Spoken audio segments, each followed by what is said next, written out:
ಆಸೆ ಹಿಂದಿನ ಸಂಚಿಕೆಯಲ್ಲಿ ರೋಹಿಣಿ ರೂಮಲ್ಲಿರ್ತಾಳೆ. ಮನೋಜ್ ಬರ್ತಾನೆ. ಪಾರ್ಲರಿಂದ ಬಂದ್ಯಾ ಅಂತ ಕೇಳ್ತಾನೆ. ಹಾಂ ಸರಿ, ನೀನು ನನ್ನ ಜೊತೆ ಬಾ ಹೊರಗೆ ಅಂತ ಹೇಳಿ ಕರ್ಕೊಂಡು ಹೋಗ್ತಾರೆ. ಅಪ್ಪ ಅಮ್ಮ ಬನ್ನಿ ಆಚೆ, ಸೂರ್ಯ ಆಚೆ ಬಾರು ಅಂತ ಸೂರ್ಯ ರೂಮನ್ನು ಬಾಗಿಲು ಡೋರನ್ನು ನಾಕ್ ಮಾಡ್ತಾರೆ. ಸೂರ್ಯ ಅವರು ಆಚೆ ಬರ್ತಾರೆ. ರವಿ ನೀನು ಬಾರು ಅಂತ ಮನೋಜ್ ಅವರು ಕೂಗ್ತಾರೆ. ಸೂರ್ಯ ಯಾಕು ಟಾಯ್ಲೆಟಿಗೆ ಅರ್ಜೆಂಟ್ ಆದರೂ ನಮ್ಮನ್ನ ಬಡಿತಾ ಇದೆಯಾ ಅಂತ ಸೂರ್ಯ ಮನೋಜ್ ಅವರಿಗೆ ಹೇಳ್ತಾರೆ. ಅಪ್ಪ ಅಮ್ಮ ಬಾ ಅಂತ ಸೂರ್ಯ ಅವರು ಕರೀತಾರೆ. ಇವನೇನೋ ಒದರ್ಬೇಕಂತೆ, ಒದರ್ಲಿ ಅಂತ ಸೂರ್ಯ ಅವರು ಹೇಳ್ತಾರೆ. ಏನು ನಿಂದು ಗೋಳು, ನಿನ್ನೆ ಸೂರ್ಯಂದು ಇವತ್ತು ನಿಂದು ಅಂತ ಅವ್ರ ತಂದೆಯವರು ಹೇಳ್ತಾರೆ. ಏನೂ ಇಲ್ಲ, ನನ್ನನ್ನು ಸ್ವಾರ್ಥಿ ಬೇಜವಾಬ್ದಾರಿ ಅಂತ ಇದ್ರಲ್ಲ, ನನಗೂ ಜವಾಬ್ದಾರಿ ಇದೆ. ನಾ ತೆಗೆದುಕೊಂಡಿರೋ ದುಡ್ಡನ್ನು ವಾಪಸ್ ಕೊಡೋದಕ್ಕೆ ಅಂತ ನಿಮ್ಮನ್ನೆಲ್ಲ ಕರೆದಿದ್ದು ಅಂತ ಹೇಳ್ತಾರೆ. ವಾ ವಾ ವಾ, ಏನು ಕಣೋ ನೀ ಯಾಮರ್ಸ್ಬಿಡ್ತಿದ್ಯಾ ಅಂತ ಅಂದ್ಕೊಂಡಿದ್ದೆ ನಾನು, ಇಷ್ಟು ಬೇಗ ಕೊಡ್ತೀಯ ಅಂದ್ಕೊಂಡಿರಲಿಲ್ಲ ಅಂತ ಸೂರ್ಯ ಅವರು ಹೇಳ್ತಾರೆ. ರೋಹಿಣಿಯವರು ಯಾಕೆ ಈ ಥರ ಅವಮಾನ ಮಾಡ್ತಾಯಿದ್ದೀರಾ, ಅವ್ರು ಮಾತಾಡೋಕ್ಕೆ ಅವಕಾಶ ಕೊಡಿ ಅಂತ ಸೂರ್ಯ ಅವರಿಗೆ ಹೇಳ್ತಾರೆ. ಸೂರ್ಯ ಸುಮ್ಮನಿರೋ ಕಣೋ, ಅವನು ಹೇಳಲಿ ಅಂತ ಅವ್ರ ತಂದೆಯವರು ಹೇಳ್ತಾರೆ ಅವರಿಗೆ, ಸೂರ್ಯ ಅವರಿಗೆ. ಆಗ ಅವರು ತಾಯಿಯವರು ಈ ದುಡ್ಡು ಕೊಡ್ತೀಯ ಅಂದಿದ್ದಕ್ಕೆ ಶಾಕಾಗಿ ನೋಡ್ತಾ ಇರ್ತಾರೆ. ದುಡ್ಡು ಕೊಡ್ತೀಯಾ, ಒಳ್ಳೆ ಕೆಲಸ ಆಯ್ತು ಕಣೋ, ಯಾಮರ್ಸ್ಬಿಡ್ತಿದ್ಯಾ ಅಂದ್ಕೊಂಡ್ಬಿಟ್ಟೆ. ಮನೋಜ್ಗೆ ಜೈ ಅಂತ ಹೇಳ್ತಾರೆ. ಚಪ್ಪಾಳಿ ತಟ್ಟಿ ಎಲ್ಲರೂ ಅಂತ ಹೇಳಿ ಸೂರ್ಯ ಅವರು ಎಲ್ಲರ ಹತ್ರನೂ ಅಲ್ಲಿರೋರು ರವಿ ಮತ್ತು ಮೀನಾ ಚಪ್ಪಾಳಿ ತಟ್ತಾರೆ. ಮನೋಜ್ ಟಿಕೆಟ್ ಕ್ಯಾನ್ಸಲ್ ಮಾಡ್ಕೊಂಡು ಬಂದ್ರಾ ಅಂತ ಹೇಳ್ತಾರೆ. ಹಾಂ, ಅವ್ರು ಕೊಟ್ಟಿರೋ ದುಡ್ಡು ನನ್ನ ಹತ್ರನೇ ಇದೆ ಅಂತ ಹೇಳಿ ಜೋಬಿಂದ ಹಣವನ್ನು ತೆಗೆದು ಕೊಡ್ಲಿಕ್ಕೆ ಹೋಗ್ತಾರೆ ಅವ್ರ ತಂದೆಯವರಿಗೆ. ಅಷ್ಟೊತ್ತಿಗೆ ಸೂರ್ಯ ಅವರು ಇಸ್ಕೊಂಡು ತಡಿಯೋ ನಾನು ನೋಡಬೇಕು ಅಂತ ಹೇಳಿ ಆ ದುಡ್ಡನ್ನು ಇಸ್ಕೊಂಡು ರವಿಗೆ ಅರ್ಧ ಮತ್ತು ತಾನು ಅರ್ಧ, ನೀ ಅರ್ಧ ಎಣಿಸು, ನಾ ಅರ್ಧ ಎಣಿಸ್ತೀನಿ ಅಂತ ಎಣಿಸ್ಲಿಕ್ಕೆ ಚಾಲೂ ಮಾಡ್ತಾರೆ. ಅವ್ರ ತಂದೆಯವರು ಸೋಫಾದ ಮೇಲೆ ಹೋಗಿ ಕೂತ್ಕೊಳ್ತಾರೆ. ಆಗ ಅವ್ರ ತಾಯಿಯವರು ಮೀನಾಗೆ ಇದೆಲ್ಲ ಮಾಡ್ತಾಯಿದ್ರೆ ನೀನು ಖುಷಿಯಾಗುತ್ತೇನೆ ಅಂತ ಹೇಳ್ತಾರೆ. ನಾನೇ ನನ್ನ ಫ್ಯಾಮಿಲಿಗೆ ಅವಮಾನ ಆಗಿದ್ದೇನೆ ಅಂತ ಬೇಜಾರಾಗಿದ್ದೀನಿ ಅಂತ ಹೇಳ್ತಾರೆ. ಅಪ್ಪ ಇನ್ನೂ 4,000 ರೂಪಾಯಿ ಕಡಿಮೆ ಇದೆ ಅಂತ ಸೂರ್ಯ ಅವರು ಹೇಳ್ತಾರೆ. ಆವಾಗ ಮನೋಜು ಅದು ಟಿಕೆಟ್ ಕ್ಯಾನ್ಸಲೇಷನ್ ಫೀಸು ಅದು ಇದು ಅಂತ ಕಟ್ ಮಾಡ್ಕೊಂಡಿರ್ತಾರೆ, ಅದನ್ನು ಕೊಡ್ತೀನಿ, ನಾನು ಯಾವ ಋಣದಲ್ಲಿ ಇರೋದಿಲ್ಲ ಅಂತ ಹೇಳ್ತಾರೆ. ಋಣನ ಯಾವ ನಾಯಿಗೆ ಬೇಕು ಋಣ ಅಂತ ಸೂರ್ಯ ಅವರು ಹೇಳ್ತಾರೆ. ಆಗ ರೋಹಿಣಿಯವರು ಸೂರ್ಯ ನನ್ನ ಗಂಡಂಗೆ ಈ ಥರ ಅವಮಾನ ಮಾಡಬೇಡಿ ಅಂತ ಹೇಳ್ತಾರೆ. ಅವ್ರ ಸ್ಯಾಲರಿ ಆದ ನಂತರ ತಂದು ಕೊಡ್ತಾರೆ ಅಂತ ರೋಹಿಣಿಯವರು ಹೇಳ್ತಾರೆ. ಆಯಿತಾ, ಓಕೆನಾ, ಸಮಾಧಾನನ ಅಂತ ಅವ್ರ ತಾಯಿಯವರು ಹೇಳ್ತಾರೆ. ಆಯಿತಾ, ಓಕೆ, ಸಮಾಧಾನ, ಇದೆಲ್ಲ ಬೇಡ, ಮೊದಲಿಗೆ 27 ಲಕ್ಷ ಕೊಡ್ತೀನಿ ಅಂತ ತಲೆ ಮೇಲೆ ಆಣೆ ಮಾಡಿಟ್ಟಿದ್ನಲ್ಲ, ತಂದು ಕೊಟ್ಟನಾ ಅಂತ ಸೂರ್ಯ ಅವರು ಹೇಳ್ತಾರೆ. ಆಗ ಅವ್ರ ತಂದೆಯವರು 4,000 ಕಣೋ, ತಂದು ಕೊಡ್ತಾನೆ ಬಿಡು ಅಂತ ಹೇಳ್ತಾರೆ. ಅಪ್ಪ 4,000ನ ಕೊಡು, 27 ಲಕ್ಷ ಎಲ್ಲಿ ಓಡಿ ಹೋಗಲ್ಲ ಅಂತ ತಂದೆಯವರು ಹೇಳ್ತಾರೆ. ಆಗ ಸೂರ್ಯ ಅವರು ಅಪ್ಪ 4,000ನ 27 ಲಕ್ಷನೇ ಕೊಡಬೇಕಾದ್ರೆ ಎಲ್ಲೂ ಹೋಗಲಿಲ್ಲ, ಇನ್ನು 4,000 ರೂಪಾಯಿಗೆ ಎಲ್ಲೂ ಹೋಗ್ತಾನಪ್ಪ, ಬಂಡ ಜನ್ಮ ಅಂತ ಹೇಳ್ತಾರೆ. ಆಗ ರೋಹಿಣಿಯವರು ಸೂರ್ಯ ನನ್ನ ಗಂಡಂಗೆ ಈ ಥರ ಅವಮಾನ ಮಾಡಬೇಡಿ ಅಂತ ಹೇಳ್ತಾರೆ.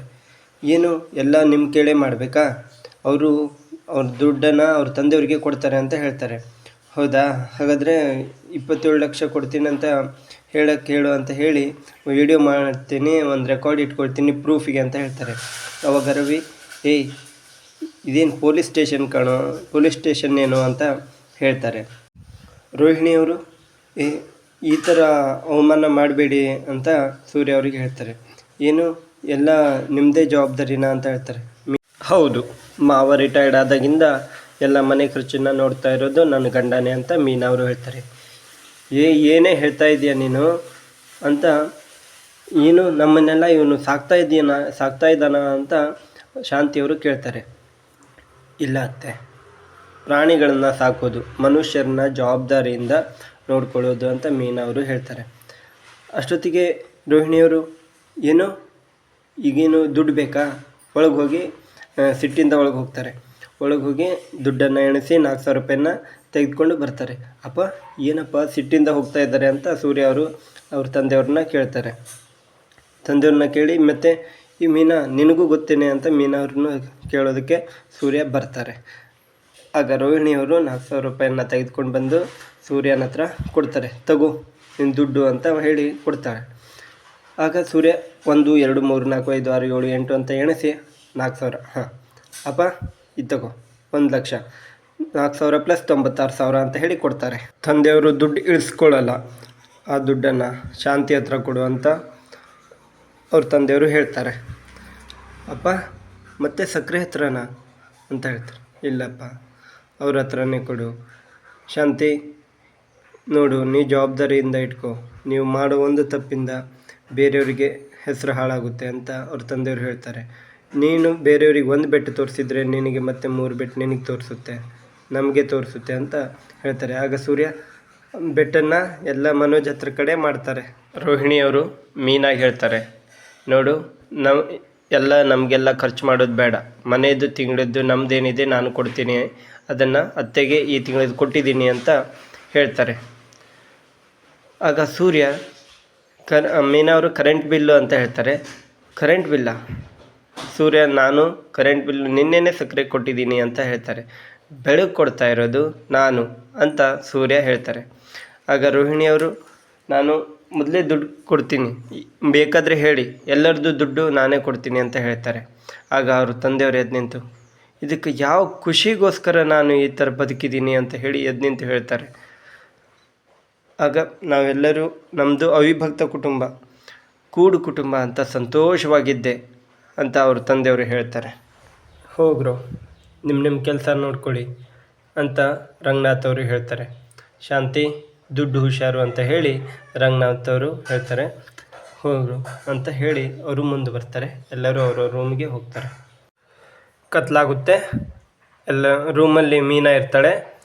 ಸೂರ್ಯ ಅವರು ಬರ್ತಾರೆ.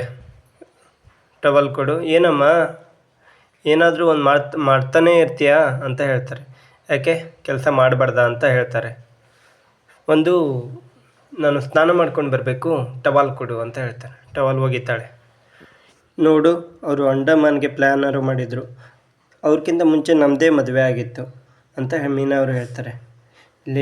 ನಾನೇ ಕಾರು ಓಡಿಸ್ಕೊಂಡು ತುಂಬ ಸುಸ್ತಾಗಿದ್ದೀನಿ, ದುಡ್ಡೇ ನಿಲ್ಲಲ್ಲ ಕಣೆ, ನಮ್ಮದೇ ಮೈ ತುಂಬ ಸಾಲ ಅಂತ ಹೇಳ್ತಾನೆ. ಅಲ್ಲೇ ಹೋಗಬೇಕು ಅಂತ ಏನೂ ಇಲ್ಲ, ನಮ್ಮ ಊರು ಹಳ್ಳಿ ಅಕ್ಕಪಕ್ಕ ಹೋಗಬೇಕು ಅಂತ ಹೇಳ್ತಾರೆ. ಹೌದಾ ಅಂತ ಹೇಳ್ತಾರೆ. ಕಡೆ ಏನೇ ನಿಂದು ಭಾಳ ಆಯಿತು ಅಂತ ಹೇಳ್ತಾನೆ. ನಿನ್ನೆ ಇದು ಮುಂದಿನ ಸಂಚಿಕೆಯಲ್ಲಿ ಹಾಕಿದ್ದೆ. ಆಮೇಲೆ ಅವ್ರನ್ನ ದೂಕಿ ನಾನೇ ಒಂದು ಇದರಲ್ಲಿದ್ದೇನೆ, ಟೆನ್ಷನ್ನು ಕೇಳಿಲ್ಲಿ ಅಂತಾರೆ. ರೋಹಿಣಿಯವರು ಅಲ್ಲೇ ನಿಂತ್ಕೊಂಡು ಬಾಗ್ಲ ಹತ್ರ ಕೇಳ್ತಾ ಇರ್ತಾರೆ. ಸಕ್ಕರೆ ಅಷ್ಟು ಸುಲಭ ದುಡ್ಡು ಕೊಡೋರಲ್ಲ. ಅವತ್ತು ನೋಡ್ತಾ ಅವ್ರ ಆ್ಯಕ್ಟಿಂಗು, ಅಬ್ಬಬ್ಬಬ್ಬಾ ಯಾವ ಥರ ಮಾಡ್ತಿದ್ರು ಅಂತ. ನಾಯಿ ಮೂಗು ಮನೋಜನ ಕಣ್ಣು ಎರಡೂ ಒಂದೇ ಅಂತ ಸೂರ್ಯ ಅವರು ಹೇಳ್ತಾರೆ. ಹೊರಗಡೆ ರೋಹಿಣಿಯವರು ಕೇಳಿಸ್ಕೊಳ್ತಾ ಇರ್ತಾರೆ. ಅವತ್ತು ಒಂದು ಬೆರಳು ಮುರಿದಾಕಿದ್ದೆ, ಈಗೇನಾದರೂ ಅವನೇ ಮಾಡಿದ್ದಾನೆ ಅಂತ ಗೊತ್ತಾದರೆ 2 ಕೈ ಮುರಿದಾಕ್ಬಿಡ್ತೀನಿ ಅಂತ ಸೂರ್ಯ ಅವರು ಹೇಳ್ತಾರೆ. ಸರಿ ಹಾಂ ಸರಿ ಅಂತ ಹೇಳಿ ಸೂರ್ಯ ಸ್ನಾನಕ್ಕೆ ಹೋಗ್ತಾನೆ.